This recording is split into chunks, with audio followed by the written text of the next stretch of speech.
sallallahu alaihi ada selawat dan juga ada salam. Mesti gabungkan dua perkara ni supaya kita praktikal ayat surah Al-Ahzab ini.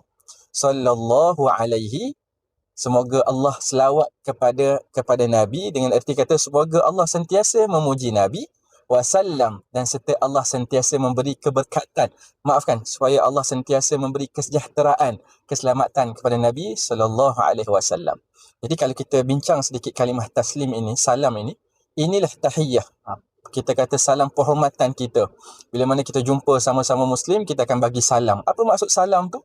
Salam dengan makna kita mendoakan kepada dia.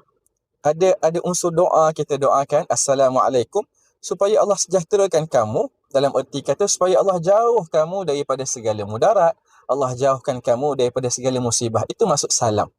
Jadi Nabi SAW sudah tentu sejahtera Nabi dekat dunia ni. Nabi dah wafat. Di akhirat nanti kita mohon Allah sejahterakan. Sudah tentu Allah sejahterakan Nabi SAW. Sebab tu sebagai penutup ini, suka saya ingatkan apa yang para ahli ilmu selalu nasihat kepada kita. Bila mana kita selawat ini sebenarnya adalah untuk diri kita. Kalau kita tak selawat, semua manusia tak selawat, Nabi tetap sejahtera, Nabi sentiasa Allah memuji dia, tetap begitu. Jadi sebab tu sebenarnya kefadilat daripada selawat tu kembali kepada kita. Allah nak suruh kita ta'zim, Allah nak suruh kita muliakan Nabi SAW, dan kebaikan itu kembali kepada kita.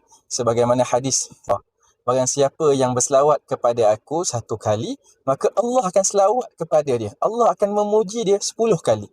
Begitu besar fadilat orang yang selawat kepada Nabi SAW. Dan sebagai penutupnya, saya ingatkan, bila mana kita selawat ini, dari sudut tadaburnya, kita nak kembalikan supaya kita nampak Nabi Muhammad. Dan yang paling penting, kita nampak Allah dulu.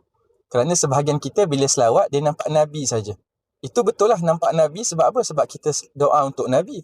Tetapi kita doa untuk Nabi tu supaya Allah sentiasa memuji, Allah sentiasa selamatkan Nabi. Kita minta kepada Allah. Jadi sebenarnya kita kena nampak Allah dulu.